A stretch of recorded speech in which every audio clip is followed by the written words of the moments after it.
Hello guys, আবারও একটা নতুন ভিডিওতে আপনাদেরকে স্বাগতম। আশা করি আপনারা সবাই ভালো আছেন, আমিও ভালো আছি আল্লাহর রহমতে। পাহাড়ি জনগোষ্ঠীদের বাজার এখানে রাঙামাটিতে একটা বাজার বসে। রাঙামাটি থেকে কিছু দূর দূরে আসলে আপনারা হিমছড়ির কাছাকাছি যে যাবেন, ওখানে একটা ছোট্ট একটা বাজার বসে। অনেকেই এই বাজারে যায় না, একদম ক্ষুদ্র জনগোষ্ঠী।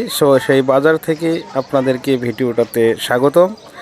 এখানে যেগুলা দেখতেছেন সব কিছু একদম তাজা এবং ওনাদের কিন্তু পাহাড়ে চাষ করা। তো এখানে ভুট্টা দেখতেছেন, আলু যেটাই বলেন, শুধু সব শাকসবজি, ফলমূলও আছে। বিভিন্ন ফলমূল সব হচ্ছে কিন্তু একদম পাহাড়ের। এই যে আলু, সব পাহাড়ি, আদা, ফল ফলান্ত বলেন, একদম দামটাও কিন্তু একদম হাতের লাগালে একদম সীমিত। তো ভিডিওটা কেমন লাগছে, যদি ভালো লাগে সবাইকে শেয়ার করে দেখার সুযোগ করে।